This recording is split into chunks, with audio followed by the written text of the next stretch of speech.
Paramashivoham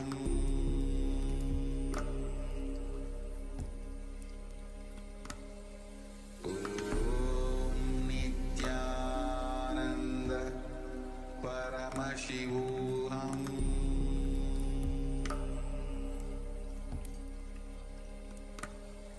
Om Nithyananda Paramashivoham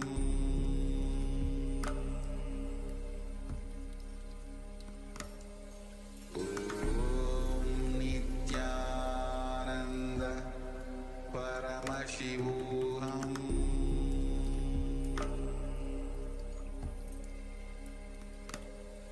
Om Nithyananda Paramashivoham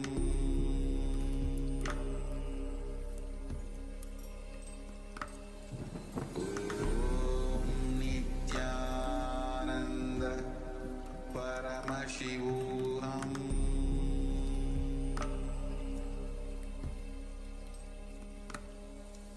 Om Nithyananda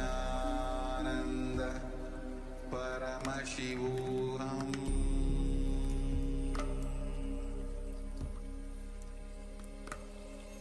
Om Nithyananda Paramashivoham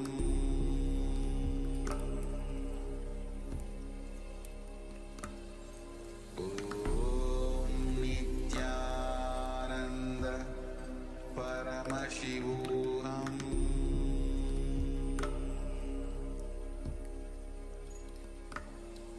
Om Nithyananda Paramashivoham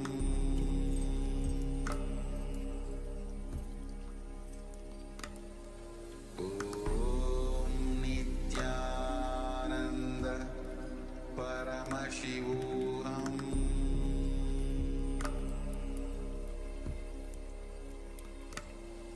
Om Nithyananda Paramashivoham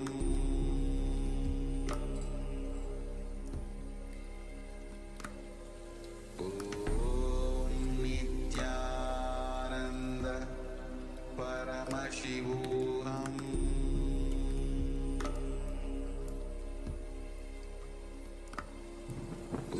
Om Nithyananda Paramashivoham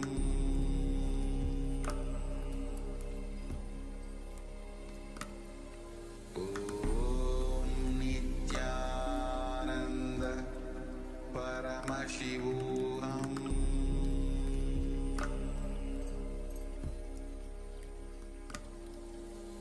Om Nithyananda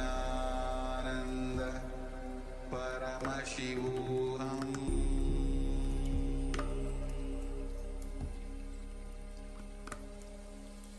Om Nithyananda Paramashivoham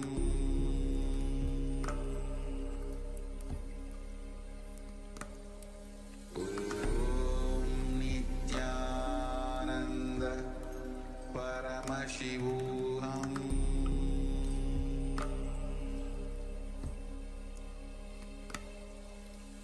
Om Nithyananda Paramashivoham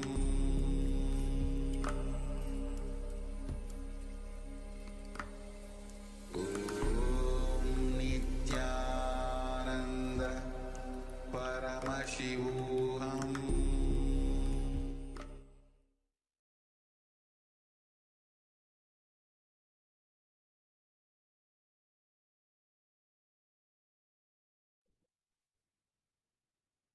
Yes. Now, Start what- sharing. yeah. You can start sharing whatever Swamiji reading to the current. Take a few moments and write everything elaborately in the chat, whatever you received about this page of the USK coffee table book. And then we're going to project the page and read it out on screen. So you can verify whether this resonates with what you have manifested or just take 1 minute to share, and then we are going to review the content. Normally, Sivang is sharing good morning. Yes, Nithyananda, good morning, ma'am.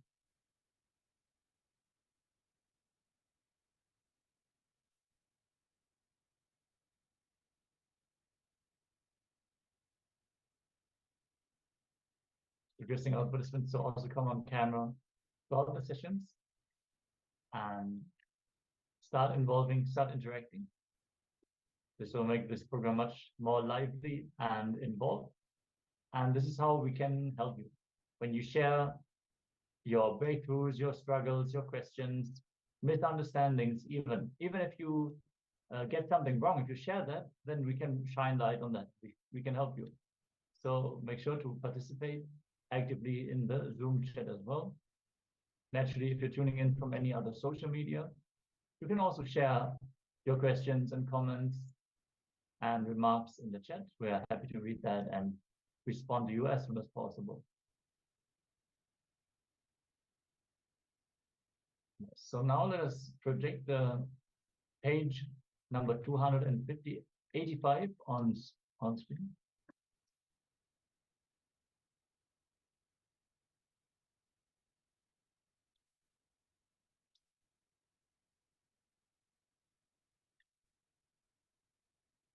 Yes. So why an avatar? I'm here to give superconscious breakthrough to the whole humanity. This is naturally in Swamiji's words. So a moment, we're just gonna increase this a little bit.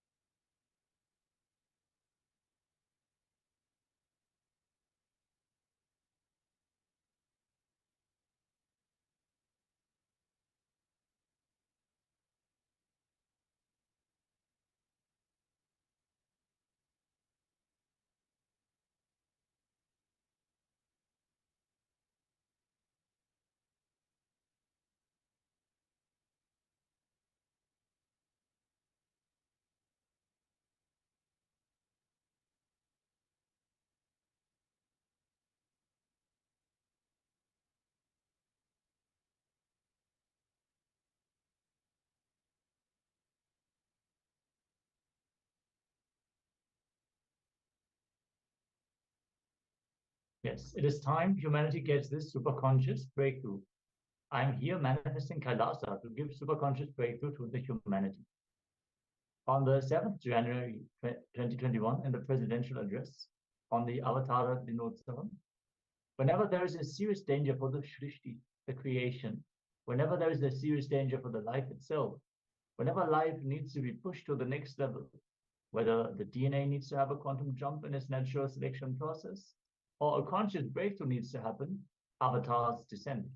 For too long, human beings have spent without having the next level breakthrough. If human beings have spent 1,000,000 years as monkeys to have a breakthrough to become human being, almost 10 times more than that humanity has spent as human beings without having the next breakthrough. Humanity has wasted too much time in wars for land, wars for mind, and wars for man-made wealth ideal. Humanity is in a critical situation. Human beings have created so much of destruction that if we don't have a superconscious breakthrough now, we may cease to exist. Humanity needs a superconscious breakthrough now. From the 11th December 2018, it's just that's a happening of the avatar. What is superconscious breakthrough?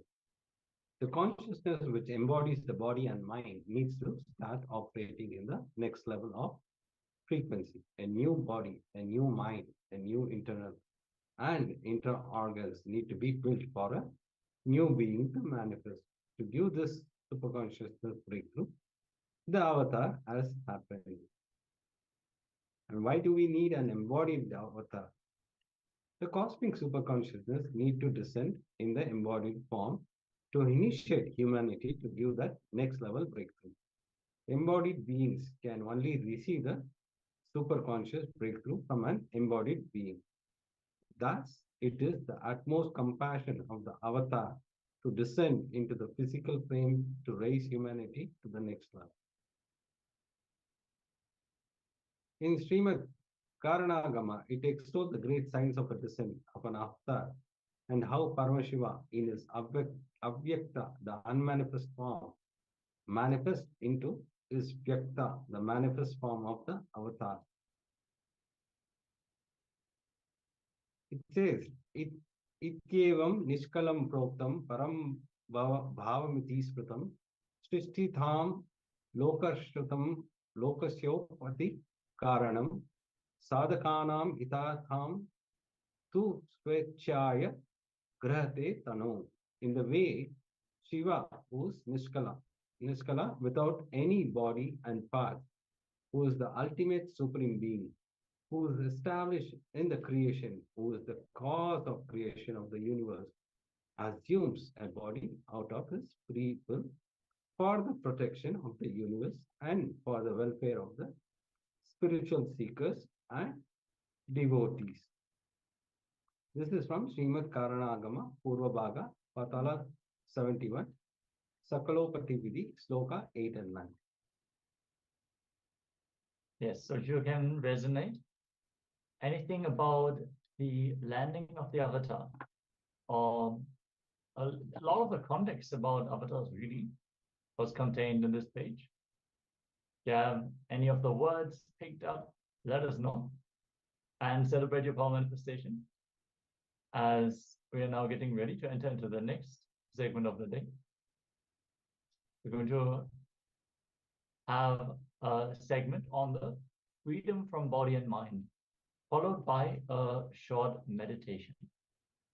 Requesting all of you to settle down. Again, requesting all the Zoom participants to please be on camera, and let's get ready as we're going to receive both this jnana and the guided meditation from Swamiji himself.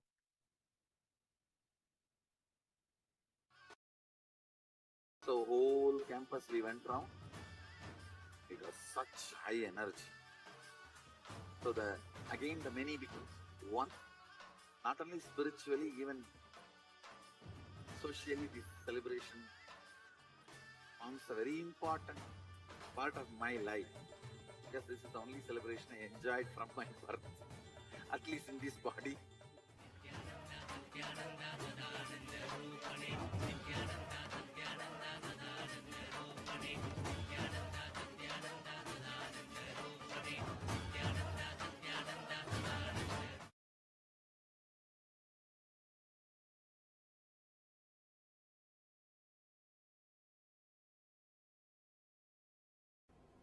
Please understand how our mind works, how we process information, how we perceive things, how our senses perceive information, and how you take decisions, how you move in your life. First, for example, you are seeing something through the eyes. Let us take this scene. Now you are seeing something. Here I am explaining only based on eye. You can replace it with ears. You can replace it with the taste. You can replace it with smell. You can replace it with touch. With any pleasure, you can replace it. Here I am giving an example of eye. And this scene. Let us take the example of this scene. You are seeing me. First, your eyes will catch the picture or the scene. This will be taken to chakshu. Chakshu means the energy which is inside the eyes. This is called indriya. Please understand, eyes are not seeing. Through eyes, the energy is seen. Through eyes, something else is seeing. How to understand this? Sometime, your eyes will be wide open. If you are intensely listening some music, even if somebody walks in front of you, you will not know. Your ears are open. If you are intensely reading something, Even if some sound happens, you will not hear the sound. It means you are not hearing just through eyes or just by ears. Something else is seeing through eyes. Which sees through eyes is called chakshu. The whole file goes to chakshu. The picture or the scene which you are seeing will go to chakshu. In chakshu, the important process happens. The whole file is converted into digital file. I am speaking in the computer language. Understand? The whole thing is converted into digital file. It's almost like a DSP, digital signal processor. The whole thing is converted into digital file. Inside the computer, if you have to process any information, it has to become digital file. Whether it is a picture or whether it is a sound, it has to be converted into digital file. Same way, inside, if the process has to happen, means the whole thing has to be converted into biosignal file, digital file. The file processing happens in chakshu. Whatever scene you are seeing now, that picture will be converted into digital file in chakshu. That file will now go to chitta, memory. It will go to memory. In memory, the process will start happening. What is this I am seeing? What is this in front of me? First thing in memory, you will start analyzing and negating things. This is not this. This is not this. This is not this. That na iti, that will start happening in chitta. First your mind will say, this is not a tree. This is not an animal. This is not a vehicle. This is not a rock. All these things, that na iti, that this is not, that process will happen in chitta. Once that this is not happens,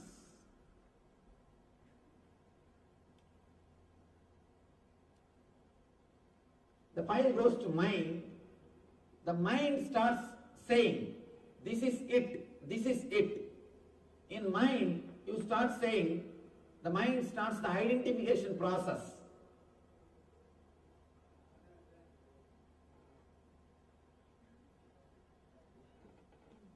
This is it. Your mind starts saying, I am seeing a man standing with a kavi cloth. He is a Swami. He is teaching Gita. This is it. That identification will start happening in mind. Then the file goes to buddhi, your intelligence. The intelligence does the process. What is there between me and this scene? What is the connection between me and the scene? What way I am related to him? What way now I am related to this scene? Your buddhi will start analyzing with all your earlier experiences. Last 4 or 5 days I attended. It was really nice. I think it's really nice. Or if you think, no, I wasted my time yesterday itself. This is not worth. Some decision your buddhi will take. Your buddhi will say, some way it will respond, whether it is right or wrong, whether you liked it or not. Some way your buddhi will give the response, and now the whole file will go to ego. According to the buddhi's signature, the buddhi will write in the file, yes or no. Buddhi will write in the file, yes or no. This is what, according to my past experience, or this is what my analysis, this is what is my decision. Whatever buddhi feels will be signed. The whole file will go to ego. Ego will deliver the command. Ego will say, if buddhi says yes, if buddhi says, I enjoyed yesterday, it was such a wonderful experience, and ego says, sit here, continue to listen. Listen intensely. Ego will give command. If buddhi says, no, yesterday itself I wasted my time, it was boring, and this is not for me, If ego says, if buddhi says, this is not for me, immediately the ego gives the command, come, let's move. There is so much of work to be done in the house. The moment ego gives the command, automatically your whole being starts executing it.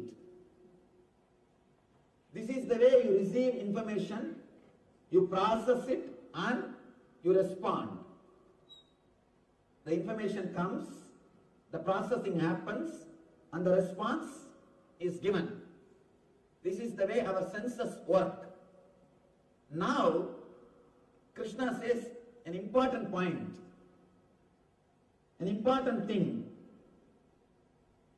Let me now explain. Esho tada manapamanayo. For one who has conquered the mind, the super soul, Paramatma, is already reached. The eternal bliss is already achieved. For he has attained tranquility. To such a man, happiness is distress. Happiness and distress, heat and cold, honor and dishonor, all are same.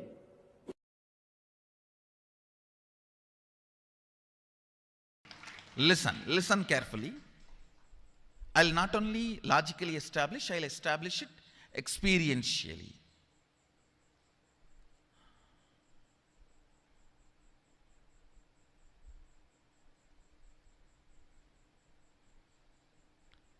If you just internalize this thought current,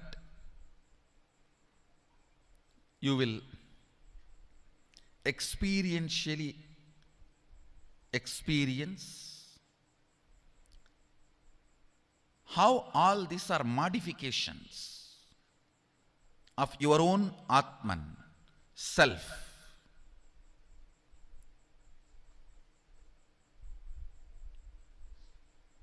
Your own existential experience is only one, your Atman. Everything else is your perceptual experience. Listen carefully. Gold, in its pure metal form, maybe in the form in which it is available for all of you guys to get to see, the biscuit form, pure 999.999 purity, something will be printed on it, it will be like a biscuit form.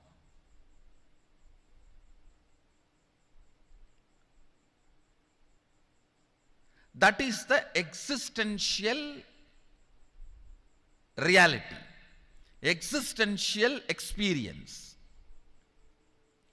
Everything made out of it, whether it is a crown or the earrings or the chain or the udyanam or the ring, everything made out of it is a perceptual reality, not existential reality.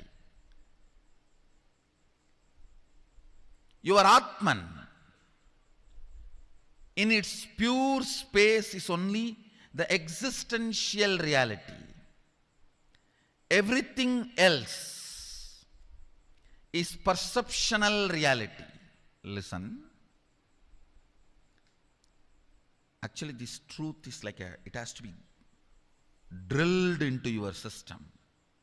Then, even in the dream, you will remember, is this perceptual reality or existential reality? If you remember in the dream, is this perceptual reality or existential reality, you will wake up. In the waking state, if you remember, is this perceptual reality or existential reality, you will be awakened. Understand? In the dream, if you remember and question, is this existential reality or perceptual reality, you will wake up to the waking state. In the waking state, if you question, is this perceptual reality or existential reality, you will be awakened to the awakened state. Dream to waking up to awakening up.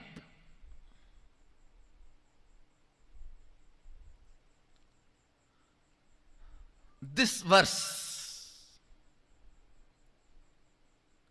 need to be chewed.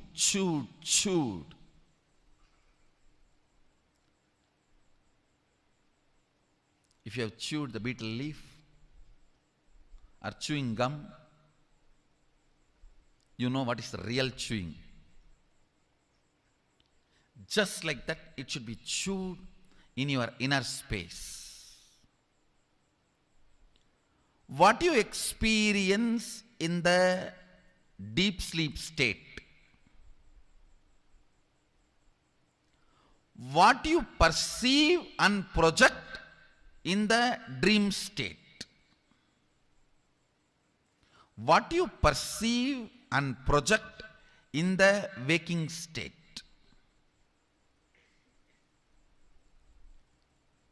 about all these three, you should start drilling. Please understand. I am going to give you some conclusions, some understandings from my Atma Pramana, which is in tune with Apta Pramana. You should go on with chewing that. Then it will become your Sakshi Pramana. Listen carefully.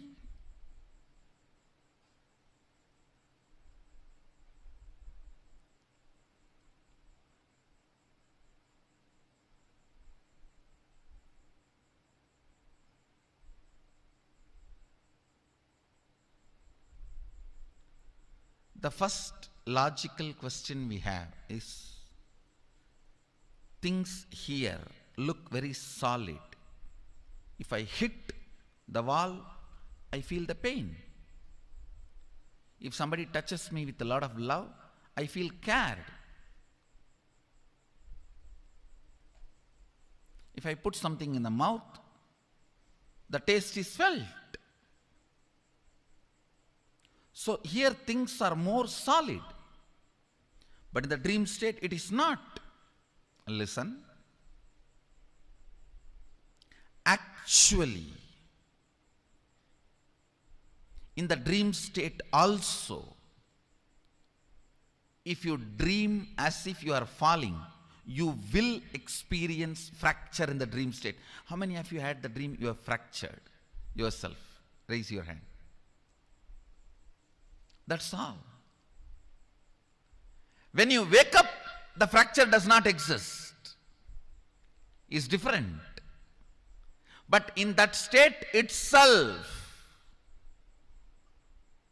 as long as you are in that state, there also everything is solid.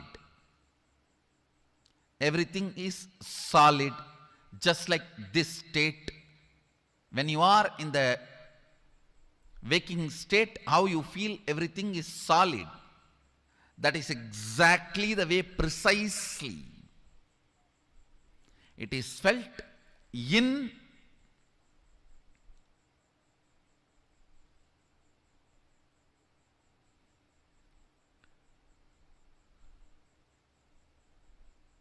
dream state also. The next question we will all be having is, oh, in the waking state I can see I am almost living 100 years. Every time, when I am 40, when I am 50, when I am 60, when I am 80, when I am 90, it is all same. Consistent. But in the dream state, it doesn't look like that. Every day when I go back to the dream, it is different. Listen. Listen carefully to understand this question. How many of you have dreamt in one night itself, you are writing examination and you are getting married, then the nightmare you wake up?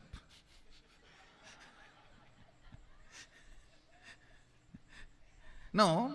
How many of you have experienced in the one night dream itself few years? Raise your hand. then in that few years, have you felt inconsistency? No.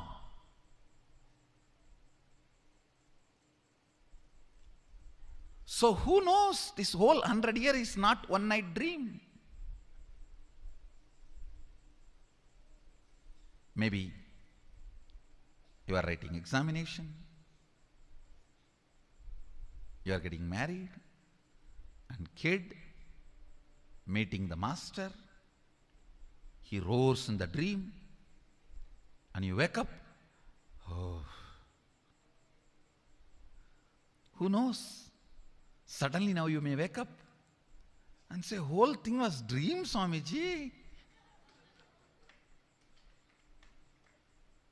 Listen, perception of time, perception of stability is not existential, it is perception, because how you feel the time looks very solid in this waking state. You feel the same way in the dream state. But when you wake up, you understand it was not true as you felt in the dream state. Listen carefully.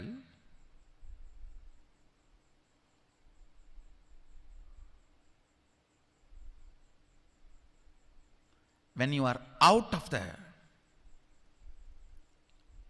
dream state, you can see the whole dream. You can see, you saw yourself as 20, you saw yourself as 30, you saw yourself as 40, you saw yourself as 50. You can see the whole.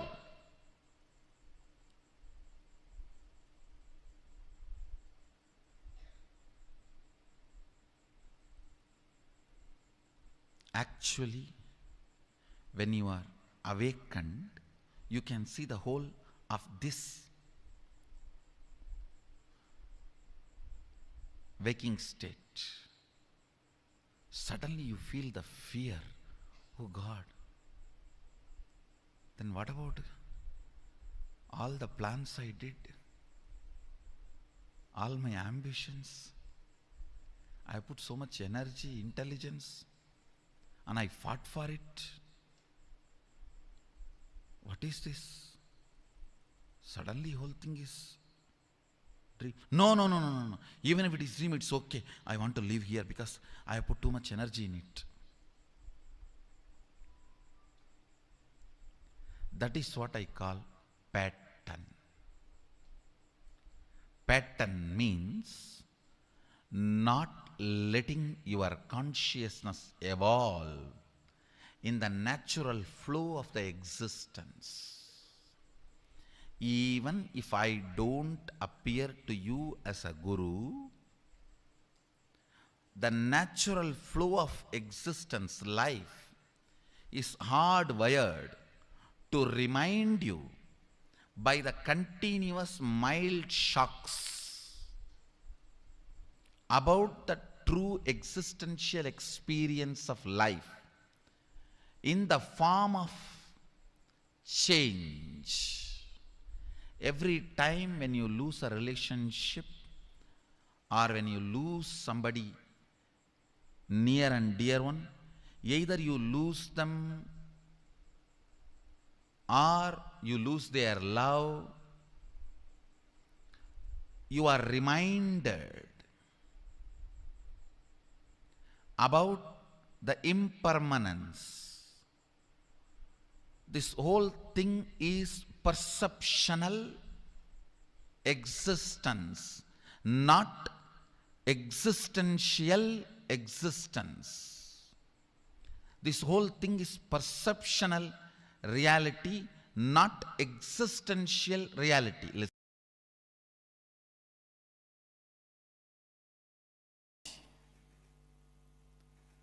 understand, when you understand the fear and joy, pain and pleasure are illusion and delusion, that very understanding will make a huge change in you. You will feel like the earth on which you are standing is removed. Almost everything will collapse. Allow that collapsing. Allow that understanding to happen. See that the whole thing tumbles down. Whatever you build as your identity suddenly will change. All your strategy planning for your future will suddenly change.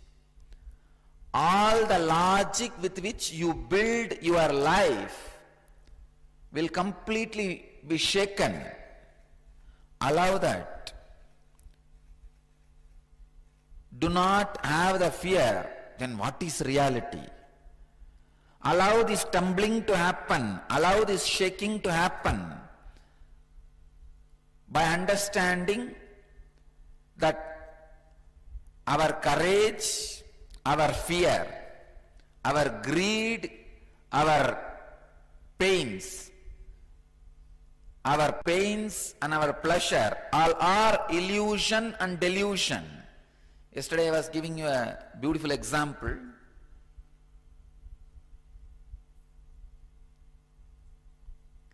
Many times life actually tests you. Life actually wants to test your stability, your understanding, your strength. But in a very foolish way,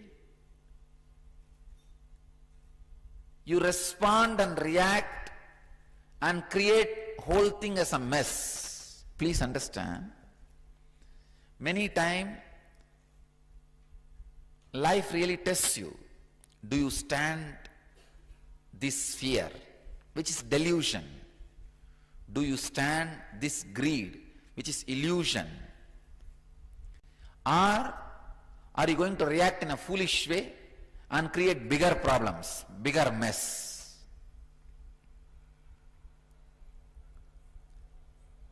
Whenever fears take over you, or greed takes over you, when courage takes over you, when the pain takes over you, look into it. What is the percentage of it is real and what is the percentage of it is illusory or delusory? As I told you yesterday, I am coining a new word, delusory. It may not be in the Oxford dictionary. Let's add in our dictionary. See what is the percentage of it is contributed by the illusions and delusions, and what is the percentage can be attributed to the real incident may not happen in your life.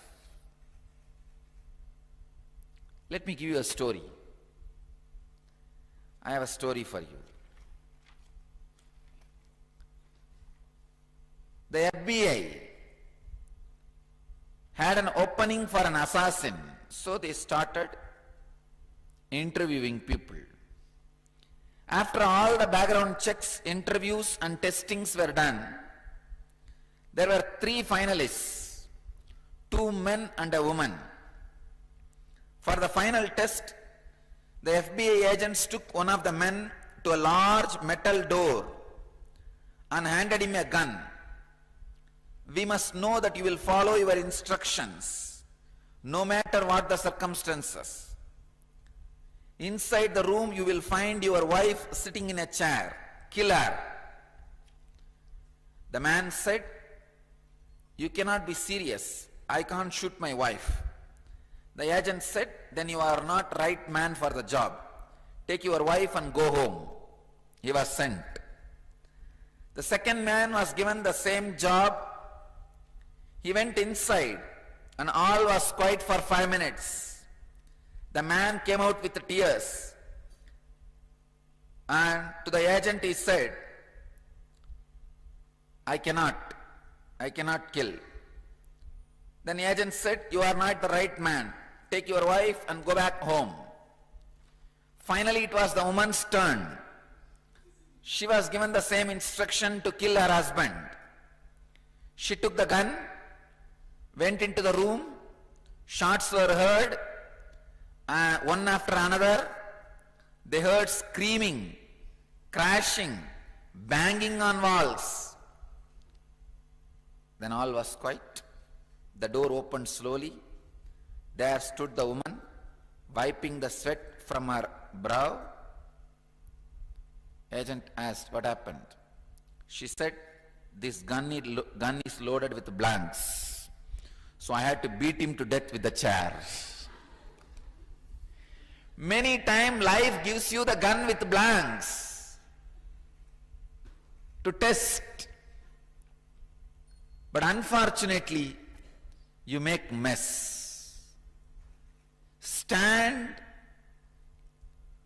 and see when the wave of fear takes over you, when the wave of greed takes over you, when the wave of courage takes over you, when the wave of pain takes over you.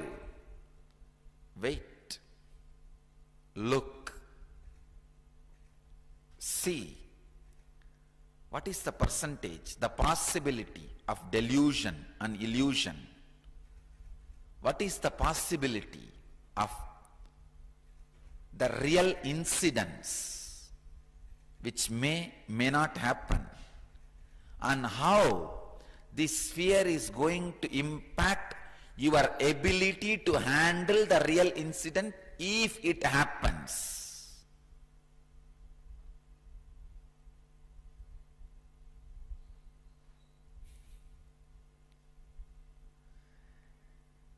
The ability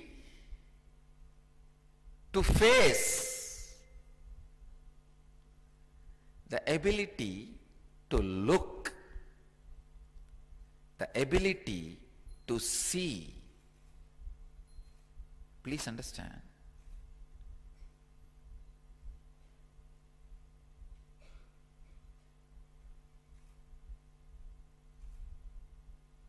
Ability to look without being bothered what is reality. Please understand, the moment you have the fear, the questioner, the fear which this questioner is having, what is reality, Swamiji?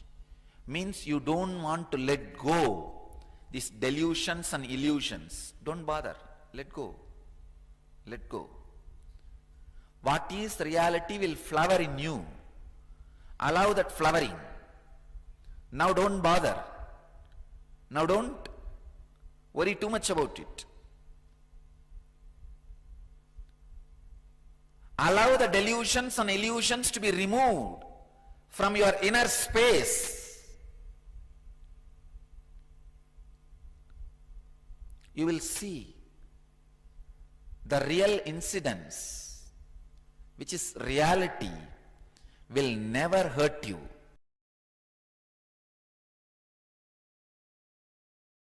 Live enlightenment now. That's enough. See, you are awakened, early morning you wake up. Do you have a fear? Oh, I should not fall asleep and have dreams. What will happen again if I have some more nightmares? Do you have fear? You know, nightmare can come, I'll come up. I'll wake up. So same way, you will not be afraid to fall back into this world and get up, because you know your true nature is this. See, once you know the true nature is this reality, you don't have fear of falling asleep and having a nightmare. Do you have the fear? No.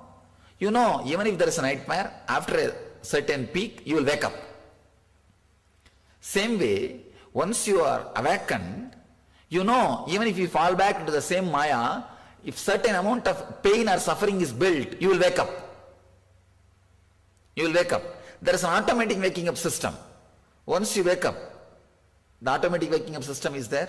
You don't have to be afraid, oh, I'll fall back into the same maya, I'll fall into the same rut. Nothing. You will never be a same person. You will never fall back into that same person. Don't worry. Who put the question? Rishi. Which would be more, the fear of the known or fear of unknown? I am unable to gauge. Neither fear of known nor fear of unknown. Fear of fear is the most horrible fear. Fear that you may have fear or you will have fear is the most horrible fear. Understand? Any definite thing does not create fear in you. You know for sure next year you are not going to become Bill Gates. You are not afraid of that. But there is a possibility you may gain little money or less money. You have your border. Within that only your fear will be playing. Fear, you may have fear itself within your possibility only. Within your possibilities only. You know for sure there are certain things in your life. You will never be afraid of that. Those few certain things. Death is a possibility, it is not certainty. See, death incident itself is certainty. But the time and the way in which it will happen, all those things are possibilities. We are afraid because the possibility, the freedom is there. The possibility is there. So the worst fear is fear that you may have fear. That's the worst fear. Nothing else is worse than this fear. Known, unknown, even known things can create fear. Even unknown things sometimes may not create fear. But the fear that you may have fear. Afraid of fears, that is the worst fear. Especially these phobias and all is fear of fears only. The moment you have an idea you may have this phobia, you will start having that effect of that phobia.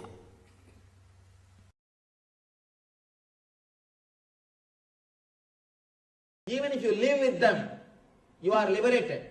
Even if you live with your body and mind, after knowing you are not body and mind, you will not be a slave.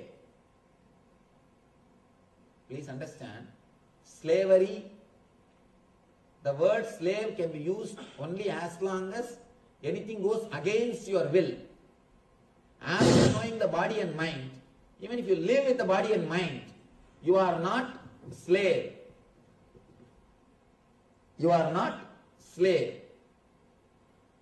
Let me tell you a small story from a life of a great sage, Greek sage, Diogenes. It's a great enlightened master. One day, a group of warriors, they wanted to arrest him and sell him in the slave market. He used to be so graceful. They thought, if we can capture him and sell him in the slave market, we will get a good money. We will get a lot of money. They prepared some 5-6 guys with all the weapons, with all the preparation. They are approaching him to attack him. I don't know, it is attacking us now. Hey, what's happening? This group of people, they go and try to attack him. They were surprised. If he has responded, naturally, they wouldn't have felt surprised. It is usual. They went with all the preparation to capture him. They were shocked, surprised because he did not attack them. He just kept quiet. And he said, "What do you want?" He's asking like a master. These 4 or 5 guys, they felt a little shy. One guy said, "We wanted to capture you and sell you in the slave market." Arey, for that you could have told me straight away. Why are you waiting half an hour, standing there making all the plans and talking, doing all those things? Come, put the Put the handcuff. Where is your handcuff? Take it out from the bag. Put it. These guys are shocked. They are taken aback. First time they are seeing a man who is ordering to put the handcuff. He is speaking like a master. He says, put the handcuff. Still, why are you waiting? You could have told me directly, I would have come. Why are you still waiting? And finally, somehow they took out the handcuff and put in his hand. And then the other end in their hand. They tied in their hands. He said, don't you believe me? I am myself telling you to put the handcuff. Why are you tying with your hand? Come, let's go. Where you want to sell me, take. But be very clear, don't run away from me. Don't run away from me.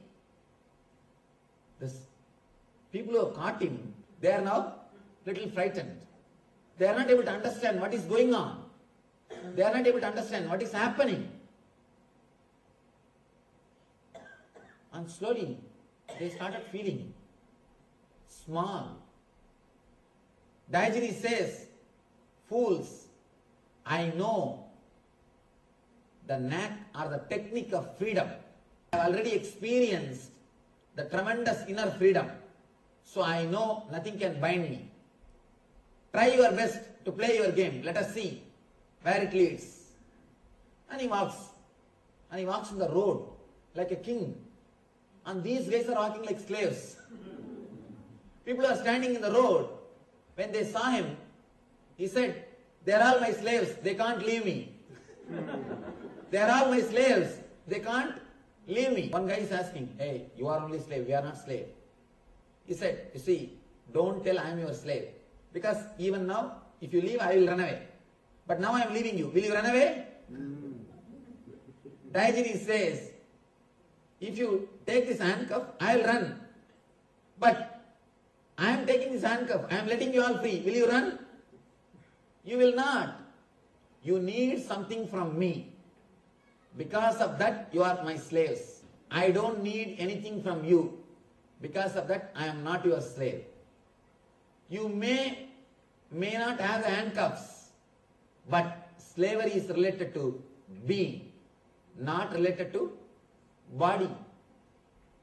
Then they take him to the market. Straight away he walks to the table where the slaves are supposed to stand and the auction will start. He comes and stands. One guy shouts, here is a slave. If you want to bid, please come out. We are starting the auction. If you have enough money to bid for him, you are welcome to start the bidding. Suddenly Diogenes says, stop. Don't say, here is a slave. Tell, here is a master. And if you can afford to bid for him, come. If you have enough money to bid for him, come. You can take him. Of course, nobody dared to come and take him.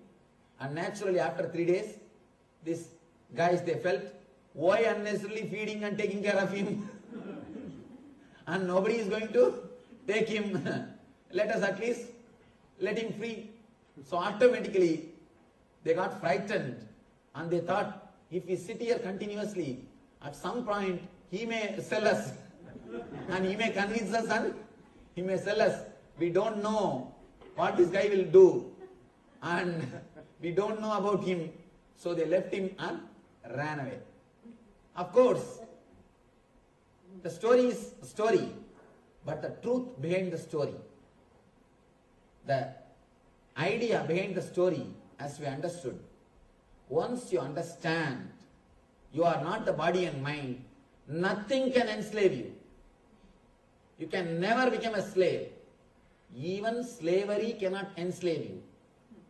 Slavery can enslave you as long as you are not ready to cooperate the slavery. Please understand, it's a very subtle point. If you understand you are beyond body and mind, If somebody tries to slave you, enslave you, you will not resist. When you don't resist, you will never be slave. Anything which goes against your will only can enslave you. Here, you are in a totally different space, you are totally different consciousness, and nothing can go against your will. And you will never have a will which can make you feel like a slave. And you will be just flowing with the river. You will be just flowing with the current. You will disappear into the divine. So nothing like slavery can happen to you. Your very consciousness will be beyond slavery.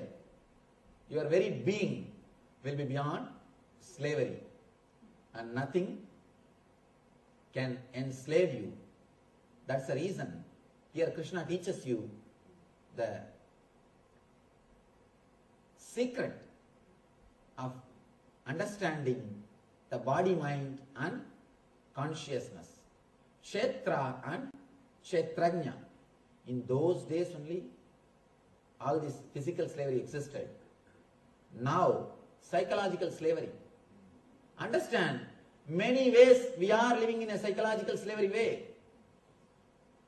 We are psychological slaves of many things. When something is advertised, straight away it goes and sits in your head.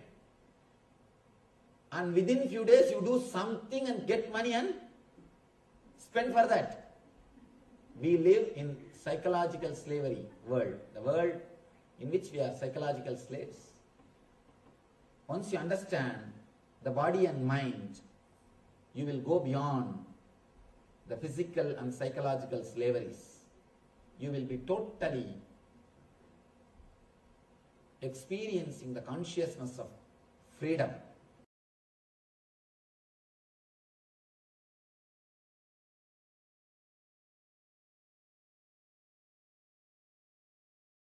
There are different levels from which you can operate the body. One level from fear, one level from greed. The next level is from prana, means life force. Try to operate your body from life force. Let the cognitive shift happen in you. Only then this technique will help you. In this technique, Shiva means is asking you to have the cognitive shift, move the source of your energy from fear, greed to prana. That shift has to happen in you. Only then you will have the sensitivity to flow with the body. Then you will understand moving your body is a pleasure. It is not pain. When you understand moving your body is a pleasure, you start working more and more. You become really productive. Not only productive for society, you start feeling the fulfillment. You start realizing you are living your life intensely. You are living your life intensely. In India, I have seen, especially in the villages, elders, they feel pride. They don't feel they are unwanted. Still I have seen 80, 90 years elders, they don't feel they are unwanted. The other day, one of our devotees in America, she was telling me, Swamiji, here we have to compete with youngsters. Whether it is job or anything, we have to compete with youngsters. One elderly lady, one of our devotees, she was telling me, we have to compete with youngsters. We have to prove ourselves up to their level. And in India, I have seen people, elders, they don't feel they are unwanted. They feel they are respected. And not only that, they feel a tremendous pride and grace because they lived their life intensely. Whoever has not lived their life intensely, naturally they feel the unfulfillment. They go on cursing their sons, grandkids, the mother-in-law, daughter-in-law, constantly they curse everybody. They say, this fellow has not taken care of me, that fellow has not taken care of me, he ran away to that country, he ran away to this country, he is not around me. You curse others only when you have not lived your life completely. If you lived, if you are alive, you do not bother about others. You do not curse about others. If you have just survived, then years have passed, but you never had any intense experience in your life. Just a mediocre life. What you achieved in your life? Had one car and house and paid mortgage to that car and house, that's all. Bought a house, bought a car, paid mortgage to that car and house, 30 years over. Nothing else. Your whole life can be written in 3-4 sentences. People come and ask me, Swamiji, why in all graveyards the date of birth and date of demise is written? Birth and death. Why these two are mentioned? I tell them, nothing much has happened between the two. In many lives, only that two has happened. Nothing much has happened between the two. So there is nothing else to mention. There is nothing much to. That is why we speak only about birth and death. Our life, if it is driven only by fear and greed, greed means birth, fear means death. You will end up only from birth to death. Never the life will happen to you in between these two. If you move and start moving your body for no reason, without the root of fear and greed, only then you will experience life, prana itself. Unless you experience prana, this meditation is not going to work for you. If you are interested doing something, if you are a painter, if you are a dancer, if you are an artist, this meditation is for you. If you do some voluntary service, this meditation is for you. Shiva gives so many different techniques for so many different people to use in the so many different situations of the life. This is the technique for the people who move their body for no reason. When you are walking, if your hands are flowing, if your hands are moving for no reason, when you are sitting, if your hands are flowing for no reason, when you are working, if your body is flowing for no reason, when you are laughing, if your whole body is laughing, then this meditation is for you. This is for you. If that is not happening in you, try to come up to that level first by doing some social service. Some service which does not bring you money, name and fame or status. It should not bring you name or fame. Even if it brings name or fame, you will start calculating. You will start thinking, how can I have that name without going there today? How can I do that without going there today? We will start becoming intelligent. We will start becoming calculative. No, that is not going to work. Where you can experience the space beyond name or fame or money. At least half an hour. Then you will understand how to move the body without fear and greed. Here, Shiva gives a beautiful technique. Let's see the technique itself. He says, are moving in a moving vehicle, rhythmically swaying. Next time when you are traveling in car, maybe from here to the house, just sit in a relaxed way. If you are driving, better don't try. If you are not driving, first thing, just feel relaxed. Try to feel how your whole body is positioned inside the vehicle. First step. Next, do not think you are only filled in your skin, inside your skin. Just jump out of the skin. Feel the whole car is you. Feel you are connected to the whole car. The moment you feel you are connected to whole car, you will start relaxing. Please understand, as on now, you are always against everything. Whatever is around you, you are against it. You resist it. Just take few minutes and feel you are filled. You are filled in the whole car, or you are filling yourself with your whole car is filled by you.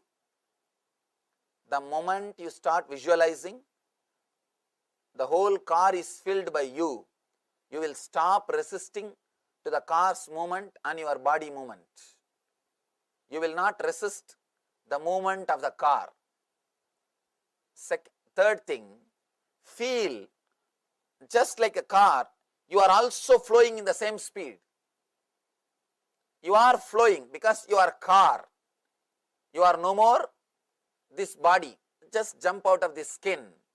Do not think you are enclosed only in the skin. Just feel you are this whole car. You are the whole car. Naturally, you will feel the speed in which car is going. Just relax in that speed. Just relax in that speed. If something has to happen, it will happen. And just by you holding tight yourself inside the car, you are not protecting yourself much. Of course, maximum protection is seat belt, that's all. Nothing else. By you holding tight your body, can you do anything? No. You can't do anything. You won't be able to do anything. By you holding yourself tight is not going to help you at all. It is not going to help you. Of course, do not try this meditation when you are driving. First try when you are not driving, when you are relaxed, when you are sitting. Then later on, once you have mastered, once it does not disturb your driving, then you can try. First, do not resist. Next, relax with the movement of the car. If the car is going this way, let your body move that way. If your car is going this way, let your body move that way. Let you be like a flower. Let you be like a flower. Do not try to balance it consciously. Third, important thing, feel your car is filled by you. Filled by you. Fourth, naturally you will feel you are flowing in that speed.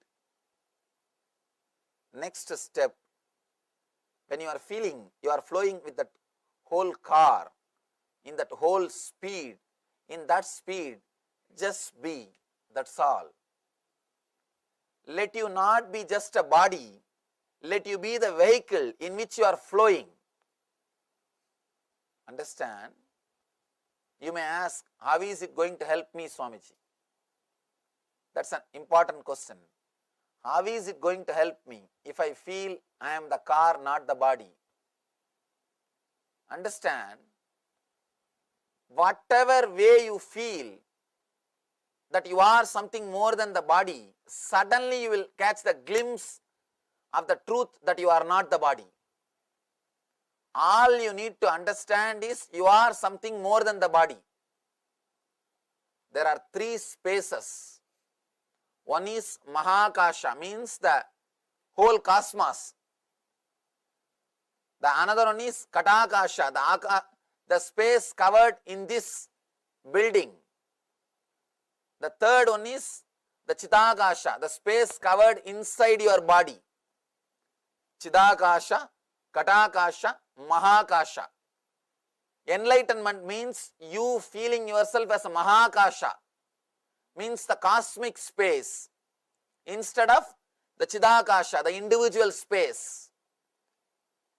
Straight away you will not be able to take a jump from individual space to cosmic space.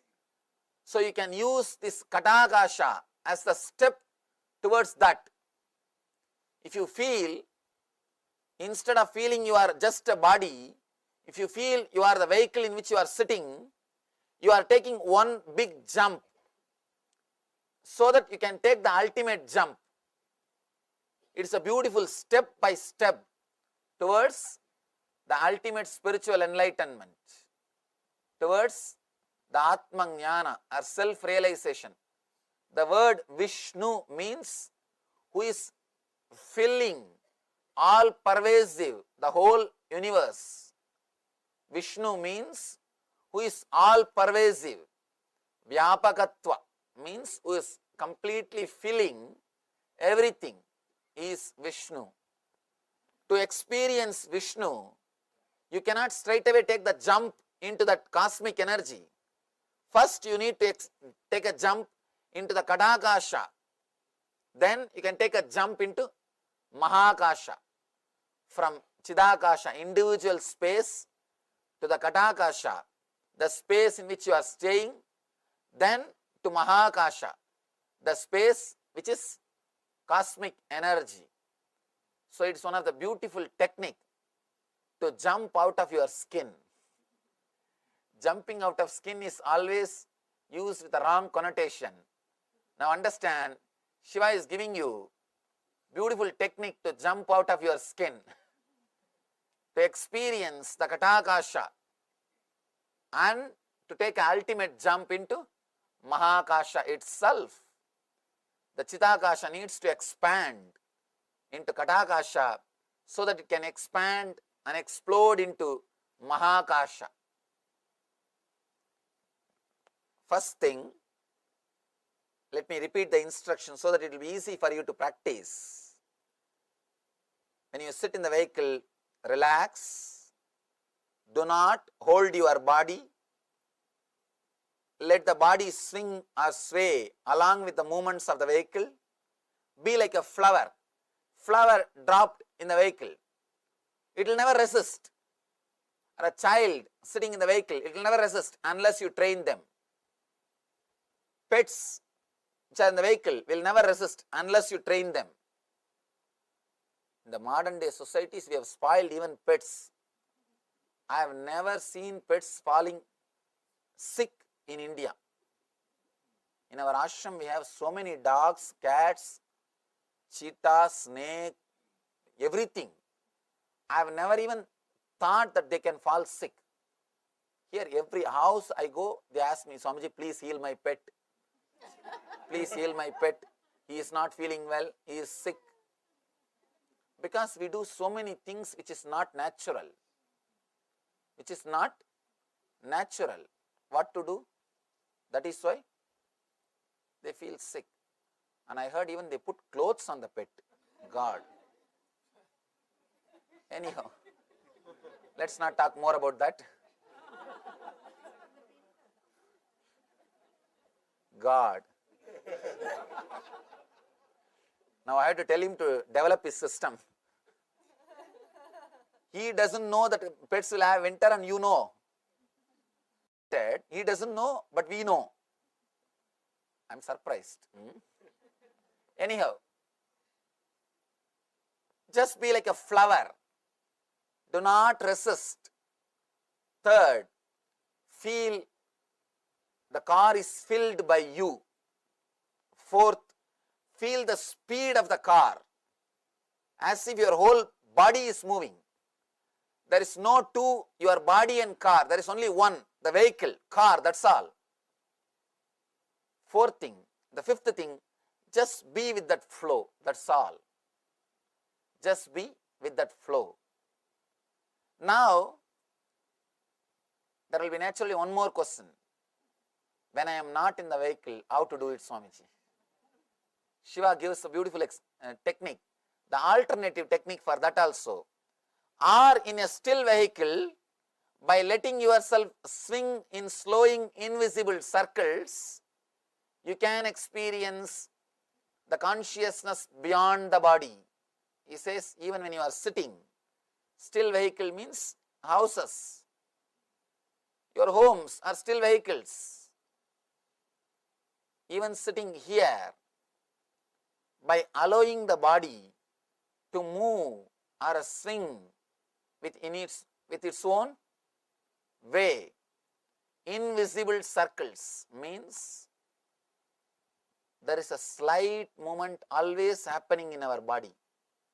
If you sit in a relaxed way and feel the body, you can feel there is a slight trembling, slight movement, very slight, invisible movement, constantly happening in you.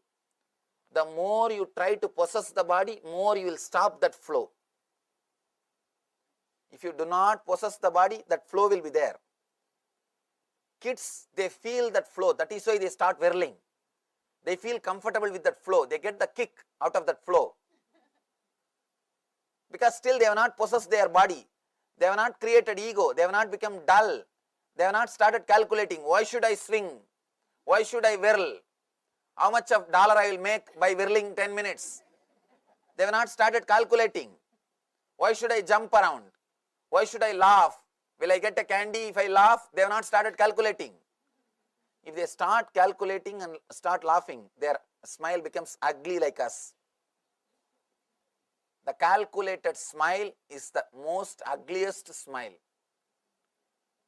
When you look at the next person before smiling for recognition, it's ugly. You can see in your life, even before smiling, you just look at the next person. Can we smile for this? You ask his approval. Means even for that you don't have a spontaneity. You just wanted to go with the society. If everybody is smiling, we can smile. We should smile. If nobody is smiling, let's keep quiet. Why to unnecessarily do anything? Or why to do something which others are not doing? You are so calculative. For every step, you have logical analysis. Before doing everything, you calculate, you analyze, you measure. And here, do not measure, do not calculate, do not analyze. The movements which is happening in you, allow it to happen, let it happen. In an invisible circle, if you close and see inside, you can see a slight movement, always happening, always happening. Just be with that moment, allow that moment to happen, and whenever you allow that moment to happen and meditate on that moment, suddenly you realize you are not a solid body, you are a flowing energy. Experiencing you are a flowing energy is what I call enlightenment, Shiva consciousness, ultimate experience. Suddenly you realize you are not just the body, you are in the body. You are in the body. So now let you have a small break of 10 minutes. We will come back and practice this meditation to disengage ourselves from the I. Let us experience the technique of Shiva.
best day.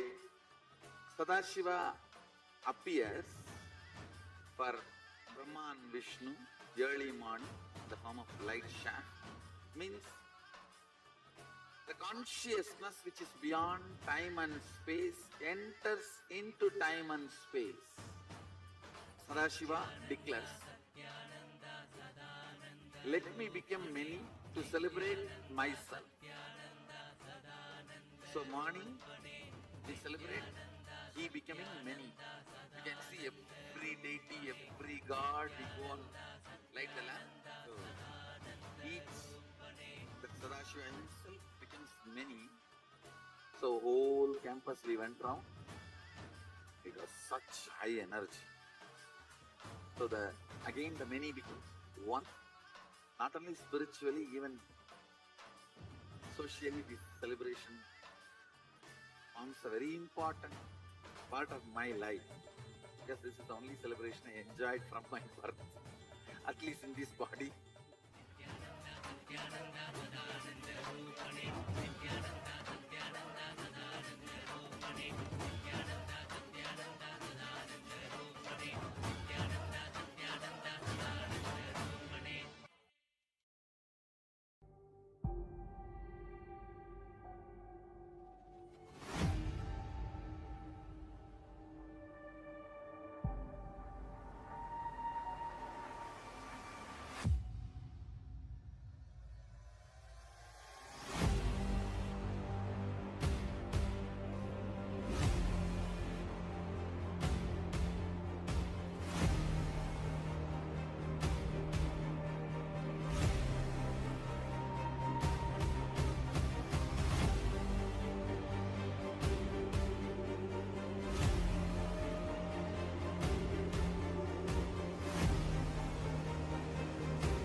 Today is the best day. Sadashiva appears for Brahma and Vishnu early morning in the form of light shaft. Means the consciousness which is beyond time and space enters into time and space. Sadashiva declares, let me become many to celebrate myself. So morning we celebrate he becoming many. You can see every deity, every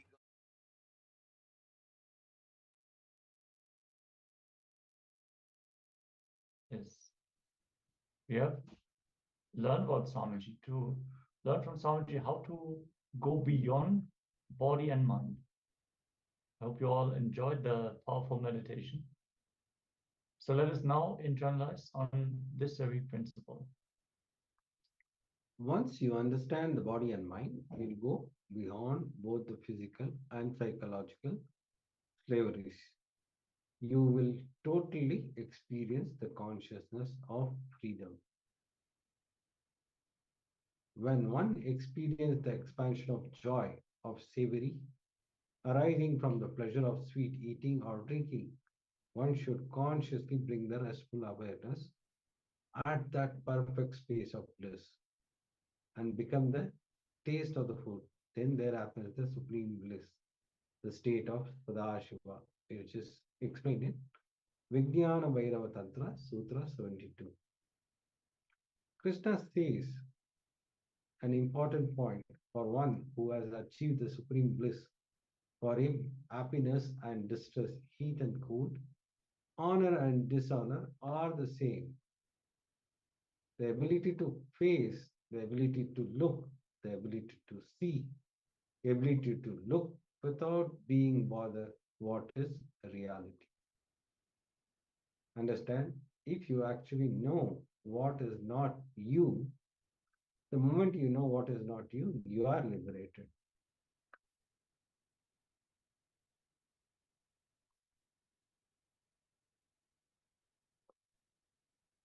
Now we'll enter into the exercise. You will work on what is not you. Let's pen down this. For an example, if it is your house, that is not you. It is the house. If it is luxuries, that is not you. It is luxuries. If it is name and fame, that is also not you. It is just your name and the fame which can come and go anytime. And if you have a hotel business, that is also not you. Like this, you are going to pen down everything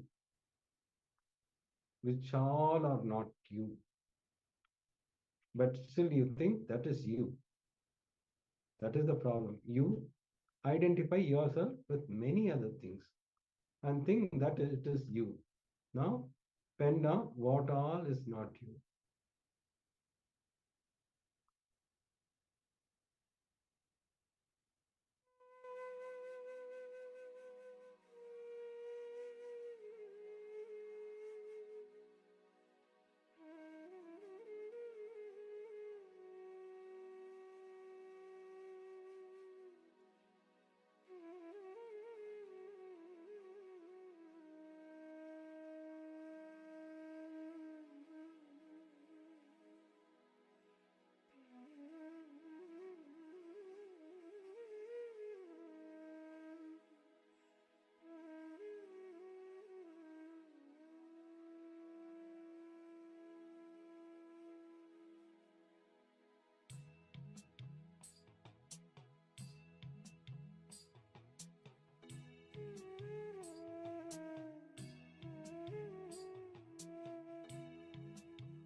Yes. If you can disengage yourself from all those things who are not you, you are liberated. Because we identify ourselves with so many things which are not us. So when something breaks, when some relationship breaks, some house, maybe it burns down, and we think of all the years that we have saved up to make this house a reality, we can unclutch from all these things which are not us. We are liberated from the pain and suffering that comes along with them. So I hope you all got to pen this down successfully and you found some completion to this process. If you want to share your experience, please put it here in the chat. And now let's move on to the next segment, which is going to be the next round of today's power manifestation. Yes. Now, sit cross-legged on the floor with your head, neck, and spine. Visualize Paramashiva has come down as Bhagavan Nithyananda Paramashiva from Kailasa. Remember Paramashiva in your third eye. And sit with the powerful cognition and meditate on it. Think intensely, you are Nithyananda Paramashiva. Anything else you think as your identity is that you should drop.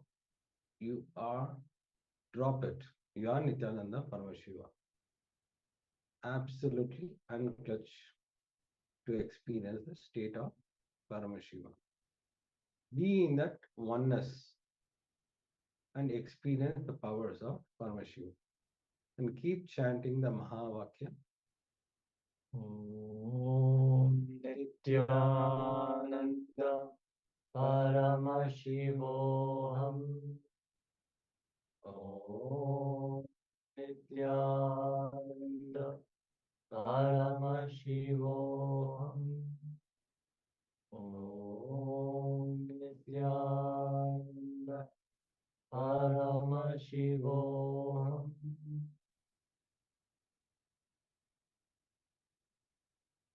Today, you are going to manifest page number 425 of the Guaranteed Solution book. Begin verbalizing whatever is being revealed through the third eye. We'll give you some time. Just meditate on it. Surely you will manifest this power. Just needs your surrender, deep surrender to Swamiji. Start chanting the Mahavakya. Mahavakya is the key to manifest this power. So keep chanting the Mahavakya intensely. Let us enter into this power manifestation. Nithyananda Paramashivoham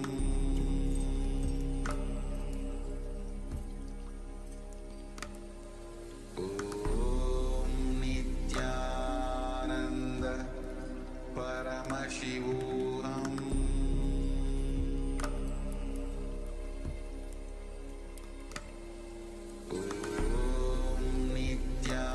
Nithyananda Paramashivoham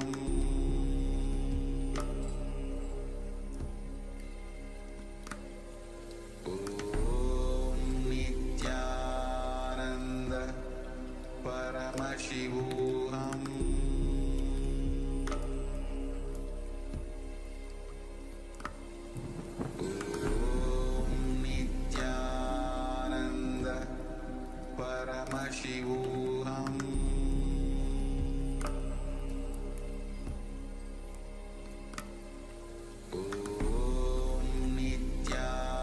Nithyananda Paramashivoham Nithyananda Paramashivoham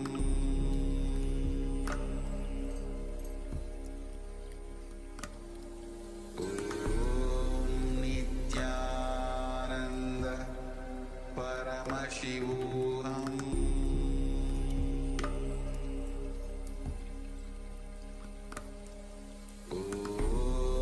Nithyananda Paramashivoham Nithyananda Paramashivoham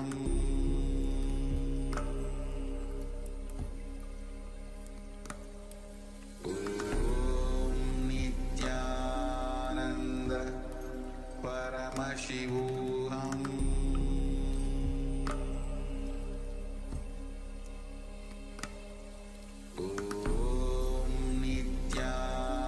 Nithyananda Paramashivoham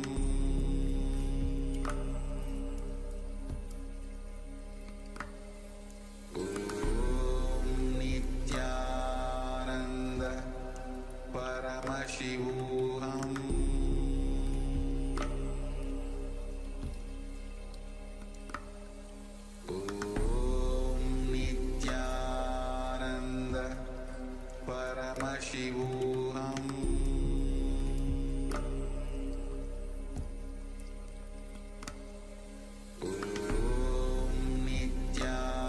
Nithyananda Paramashivoham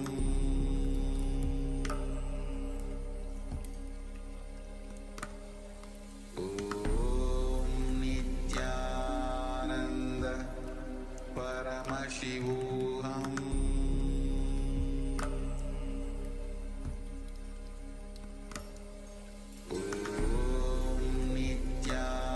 Nithyananda Paramashivoham